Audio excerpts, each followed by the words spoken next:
Meus irmãos, a paz do Senhor, um bom dia para você. Você já se perguntou o que seria a igreja ideal? Eu tenho uma leitura da palavra de Deus para fazer ao seu coração e depois uma palavra ao seu coração. A carta de Paulo, a primeira carta de Paulo aos Tessalonicenses, no capítulo 1, verso 1 ao 10, vai dizer: Paulo, Silvano e Timóteo, a igreja dos Tessalonicenses, em Deus Pai e no Senhor Jesus Cristo, graça e paz a vós outros. Damos sempre graças a Deus por todos vós, mencionando-vos em nossas orações e sem cessar, recordando-nos diante do nosso Deus e Pai da operosidade da vossa fé, da abnegação do vosso amor e da firmeza da vossa esperança em nosso Senhor Jesus Cristo. Reconhecendo, irmãos amados de Deus, a vossa eleição, porque o nosso Evangelho não chegou até vós tão somente em palavras, mas sobretudo em poder no Espírito Santo e em plena convicção, assim como sabeis ter sido o nosso procedimento entre vós e por amor de vós. Com efeito, vos tornaste imitadores nosso e do nosso Senhor, tendo recebido a palavra, posto que em meio de muitas tribulações, com alegria do Espírito Santo, de sorte que vos tornaste o modelo para todos os crentes na Macedônia e na Acaia. Porque de vós repercutiu a palavra do Senhor não só na Macedônia e Acaia, mas também por toda a parte se divulgou a vossa fé para com Deus, a tal ponto de não termos necessidade de acrescentar coisa alguma, pois Ele mesmo, no tocante a nós, proclamam que repercussão teve o nosso ingresso no vosso meio e como deixando os ídolos, vos converteste a Deus para servirdes ao Deus vivo e verdadeiro, e para aguardardes dos céus o seu Filho, a quem ele ressuscitou dentre os mortos, Jesus, que nos livra da ira vindoura. Louvado seja Deus, fique conosco. Após a introdução eu tenho uma palavra de Deus ao seu coração. O que será, ou o que seria, ou o que Deus espera da igreja verdadeira, um perfil da igreja verdadeira. Fique conosco e seja abençoado por essa palavra em nome de Jesus.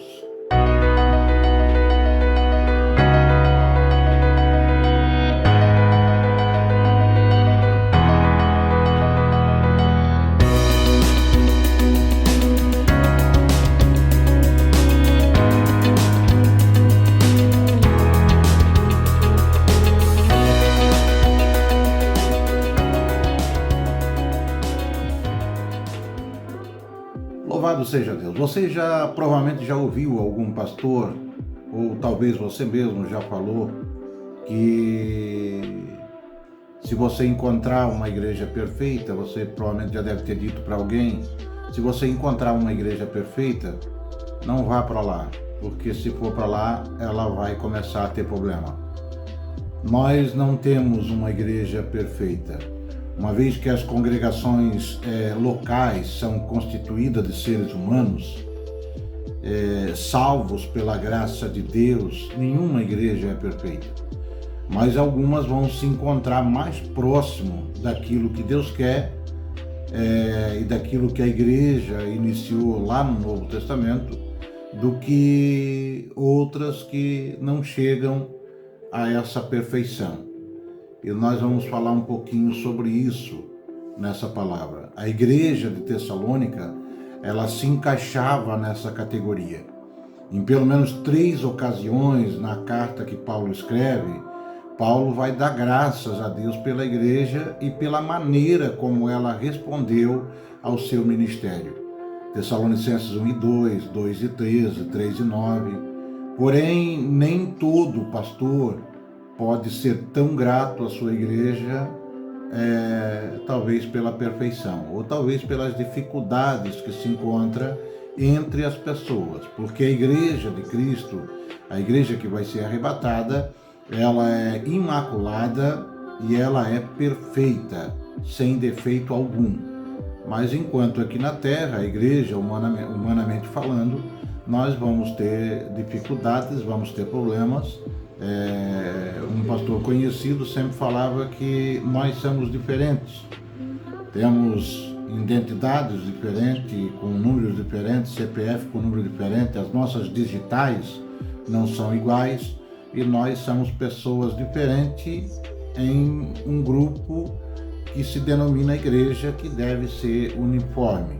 E por isso nós vamos ter dificuldades. E agora, que característica que tornavam essa igreja de Tessalônica a igreja próxima de um ideal de Deus e também motivo de alegria ao coração de Paulo? Primeiro, que ali tinha um povo escolhido. E o termo igreja, em 1 Tessalonicenses 1:1, significa um povo chamado para fora.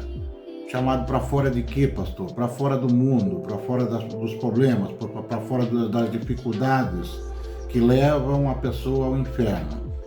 Todos os chamados sobre as quais lemos na Bíblia indica de uma maneira a eleição divina. Deus vai chamar um povo separando deste mundo e trazendo para si. Eu acho interessante que a eleição, humanamente falando, vence quem tem a maioria dos votos, ou pelo menos 50% mais um.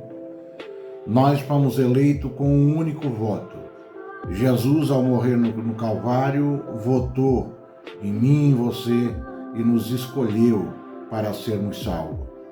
Nós somos predestinados. Esse predestinado é que Deus não nos fez para perdição. Jesus, ele vai dizer que o inferno foi feito para o diabo e seus anjos. Ou seja, o ser humano ele só vai para lá se ele querer ir para lá. Se não querer, ele pode, de inteireza de coração, servir a Deus e herdar a eternidade com Deus. E 7 vezes em João, capítulo 17, Jesus vai se referir aos cristãos como aqueles que o Pai lhe deu. Paulo vai declarar a sua certeza de que os tessalonicenses haviam sido escolhidos por Deus. Enquanto vivermos deste lado de cá do céu, jamais nós seremos capazes de entender o conceito da escolha de Deus em sua totalidade. Nós vamos observar pelo menos alguns fatos evidentes acerca da escolha divina. Primeiro, que a salvação, o âmago da escolha de Deus, a salvação ela começa sempre em Deus, nunca começa em nós. A Bíblia vai dizer em 2 Tessalonicenses 2:13, porque Deus vos escolheu desde o princípio para a salvação. A Bíblia vai dizer em João 15:16, não fosse vós que escolheste a mim, pelo contrário, eu vos escolhi a vós, outros, e vos nomeei. Em Efésios 1:4, Paulo vai escrever assim como ele nos escolheu antes da fundação do mundo. Todo o plano da salvação, todo o plano da escolha de Deus nasce no coração dele, muito antes de o homem ser criado ou de o universo ser formado. Apocalipse capítulo 13 vai dizer que ao cordeiro imolado antes da fundação do mundo. Ou seja, já estava projetado que se o homem errasse no jardim do Éden, Deus teria um sacrifício para resgatar o homem para a sua presença novamente. Outro sim, um outro fato evidente acerca da escolha divina é que a salvação envolve o amor de Deus. Paulo vai afirmar aos santos que eles são amados, não só pelo apóstolo, mas também por Deus. 1 Tessalonicenses 2:17. Foi o amor de Deus que nos tornou possível o Calvário em que Jesus Cristo morreu por causa dos nossos pecados. Então, toda a salvação está centralizada no amor de Deus. Mas não é o amor de Deus que salva o pecador, e sim a sua graça. Em sua graça, ele nos dá aquilo que não merecemos, e em sua misericórdia, ele deixa de nos dar aquilo que nós merecemos. Isso explica porque Paulo costumava começar as suas cartas sempre dizendo: em Deus Pai, no Senhor Jesus Cristo, graça e paz a vós outros. A salvação também envolve a fé. A escolha de Deus também vai envolver a fé. A Bíblia vai dizer em Efésios 2:8, porque pela graça sois salvos mediante a fé. Paulo, Silas e Timóteo, eles levaram o evangelho a Tessalônica e pregaram no poder de Deus. Alguns dos que ouviram, a Bíblia vai dizer, alguns dos que ouviram a mensagem creram, deixaram a idolatria e se voltaram para o verdadeiro Deus. O Espírito de Deus usou a palavra de Deus para gerar fé no coração daquele povo. E Paulo chama isso de santificação do Espírito e na fé pela verdade, ou na fé na verdade. A salvação também vai envolver a Trindade. Ao ler essa carta, nós vamos se deparar com a doutrina da Trindade. Os cristãos creem em Deus, que Ele existe na forma de 3 pessoas: Deus Pai, Deus Filho e Deus Espírito Santo. É importante ter em mente que essas 3 pessoas, elas participam da salvação. Isso vai nos ajudar a escapar dos extremos perigosos que negam a responsabilidade humana ou minimizam a soberania divina. Pois a Bíblia ensina ambas as coisas, que Deus é soberano, mas que nós também temos responsabilidade dentro do parâmetro da salvação. No que se refere a Deus Pai, eu fui salvo quando Ele me escolheu em Cristo antes do início do mundo. No que se refere a Deus Filho, eu fui salvo quando Ele morreu por mim na cruz do Calvário. E no que se refere a Deus Espírito Santo, eu fui salvo em uma noite de quinta-feira, em agosto de 1999, quando ouvi a palavra de Deus e aceitei a Jesus Cristo como Salvador. Naquele momento, todas as peças dos planos da salvação se encaixaram e eu me tornei filho de Deus. Se alguém tivesse me perguntado naquele dia, naquela noite, se eu era um dos escolhidos, eu não teria o que responder. Naquela ocasião, eu não fazia nem ideia do que era a escolha, mas o Espírito Santo testemunhou em meu coração que eu era filho de Deus. Outro sim, a salvação, ela transforma a minha e a tua vida. Como Paulo sabia que esses tessalonicenses eram escolhidos de Deus? Por meio da mudança que ele observou na vida de cada um deles. E ao comparar 1 Tessalonicenses 1:3 com 1 Tessalonicenses 1:9 e 10, nós vamos verificar a operosidade da vossa fé, deixando os ídolos vos converteste a Deus, a abnegação do vosso amor, para servirdes ao Deus vivo e verdadeiro, a firmeza da vossa esperança, para aguardardes do céu o seu Filho. Quem afirmar ser um eleito ou ser um escolhido de Deus, mas cuja vida não mudou, está apenas enganando a si mesmo. Deus, ele transforma seus escolhidos. Isso não significa que não somos imperfeitos. Muito pelo contrário. Nós possuímos uma nova vida, mas temos ainda as nossas imperfeições. E que elas não podem ser escondidas. Mas também a nossa nova vida, ela não pode estar oculta. Ela tem que ser transparecida a partir do momento que nós iniciamos a nossa vida de fé nos caminhos do Senhor. A fé, a esperança e o amor são 3 virtudes cardeais da vida cristã e as 3 maiores evidências da salvação. A fé, ela deve sempre levar às obras, diz Tiago na sua carta, no capítulo 2, verso 14. Alguém disse que nós não somos salvos pela fé, em conjunto com as obras, mas sim nós somos salvos por uma fé operante, uma fé que trabalha, uma fé que exercita, uma fé que proclama a graça e o amor de Deus. Outra evidência da salvação é o amor, além da fé, porque o amor de Deus é derramado, diz a palavra de Deus em Romanos capítulo 5:5, em nossos corações pelo Espírito Santo que nos foi outorgado. 1 Tessalonicenses 4:9 a dizer, somos por Deus instruídos que devemos amar uns aos outros. Então o amor é essencial na vida cristã. A terceira evidência da salvação também é a esperança, com a qual se aguarda pela volta do Senhor Jesus. A volta de Jesus Cristo é o tema central das epístolas aos Tessalonicenses. Os não salvos não aguardam com grande expectativa a volta do Senhor. Aliás, uma boa parte deles nem aguardam a volta do Senhor. Quando o Senhor arrebatar a sua igreja nos ares, os incrédulos eles ficarão surpresos, talvez estarrecidos com aquilo que está acontecendo. A fé, a esperança e o amor, elas são evidências da escolha de Deus. E essas qualidades espirituais estão ligadas entre si e só pode vir de Deus, não pode vir de nós. Além de um povo escolhido, a igreja é composta ainda por um povo exemplar.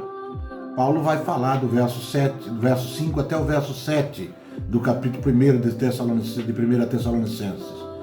Desde o início dessa igreja, Paulo ele a contemplou com alegria, com gratidão, como os cristãos dignos desse nome.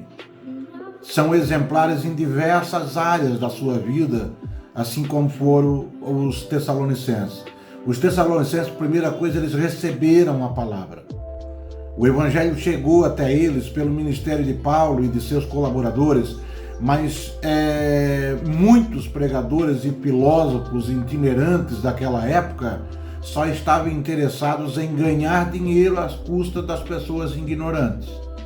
Mas o Espírito Santo usou a palavra com grande poder e os Tessalonicenses responderam recebendo tanto a mensagem quanto os mensageiros.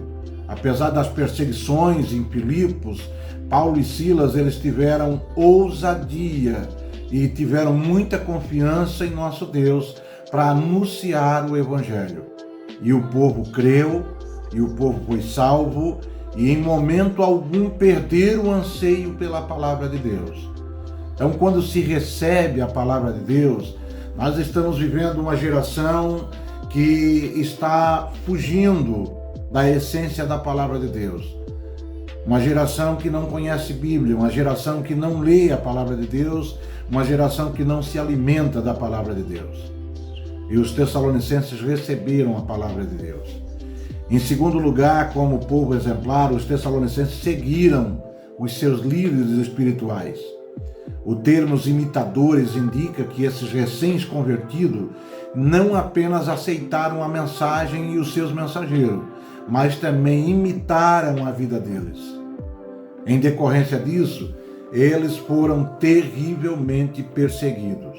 É importante que os cristãos novos da fé respeitem a liderança espiritual e aprendam com cristãos mais maduros.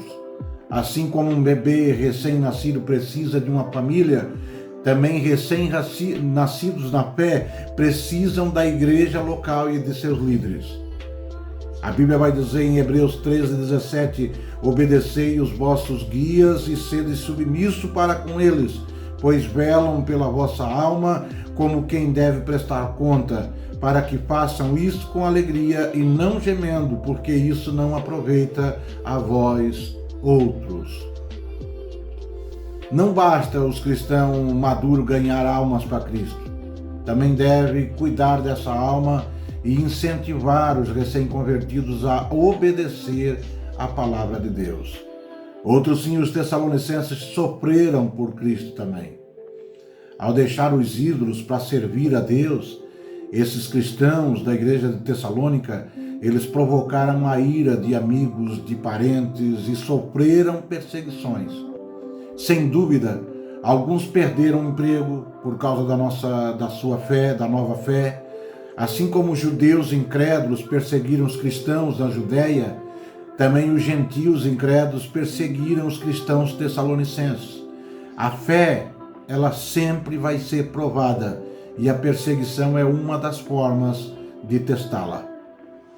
Provavelmente você já deve ter tido essa perseguição na sua vida.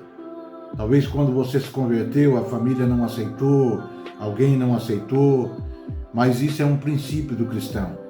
Sofrer por Cristo, sofrer por aceitar a Cristo e assim por diante. Os tessalonicenses também encorajaram outras igrejas, que nós devemos também ser. Os cristãos podem ser motivos de ânimo ou, em contrapartida a isso, também motivo de desânimos aos outros. Esse princípio também vai se aplicar às igrejas. Paulo usou a igreja da Macedônia como estímulo para a igreja de Coríntios contribuir com a oferta missionária. Apesar de serem novos na fé, os tessalonicenses deram um bom exemplo que serviu de encorajamento para as congregações, as igrejas em redor de Tessalônica. As igrejas não devem competir entre si de maneira mundana, mas pode estimular o amor e as boas obras entre os seus membros. A igreja de Tessalônica, ela se mostrou exemplar em todos os sentidos. E o seu segredo era a sua fé. O seu segredo era a sua esperança. O seu segredo era o seu amor. Os 3 elementos espirituais que motivam a vida cristã de qualquer pessoa. Além de um povo escolhido, além de um povo exemplar, a igreja também é composta por um povo entusiasmado. De acordo com um estudo recente sobre o crescimento de igreja, cerca de 70% a 80% desse crescimento é resultado do testemunho a amigos e parentes. Apesar de a visitação evangelística e de outros métodos de expansão serem muito proveitosos, é o contato pessoal e individual que vai gerar a colheita maior da Igreja do Senhor. Mas a escolha de Deus e o evangelismo também vai andar junto. Quem diz Deus não precisa da minha ajuda para salvar o que ele escolheu, não entende nada do que é doutrina da escolha ou doutrina da eleição e nem o que é evangelismo. Na Bíblia, a doutrina da eleição sempre envolve responsabilidade. Deus escolheu o povo de Israel e fez dele uma nação eleita para que testemunhasse aos gentios. Deus não iria testemunhar, eles teriam que testemunhar. Da mesma forma, Deus escolheu a igreja para testemunhar a esse mundo de hoje que nós somos salvos. O fato de sermos um povo escolhido de Deus não nos exime da responsabilidade de evangelizar para esse mundo aí fora. Pelo contrário, a doutrina da escolha, a doutrina da eleição é um dos maiores estímulos ao evangelismo pessoal. Enquanto estou falando aqui, no mundo, cerca de 2 bilhões de pessoas não têm qualquer testemunho visível do Evangelho, nem qualquer igreja em seu meio ou nas suas proximidades. Apesar da expansão de programas de rádio, de televisão, bem como de textos impressos, nós estamos perdendo território no trabalho de alcançar os perdidos. Você é um cristão? Você é entusiasmado?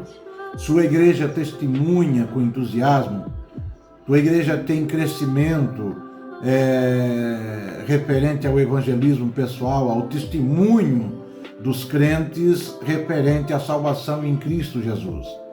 E a igreja de Tessalônica era uma igreja entusiasmada, onde os crentes que aceitavam a Cristo, eles levavam à frente o seu testemunho de salvação, o testemunho do amor de Deus, o testemunho do sacrifício de Cristo na cruz do Calvário e o testemunho da chegada do Espírito Santo ao coração e, logicamente, a santificação na vida da pessoa. Além de um povo escolhido, além de um povo entusiasmado, além de um povo exemplar, a igreja do Senhor é composta por um povo esperançoso.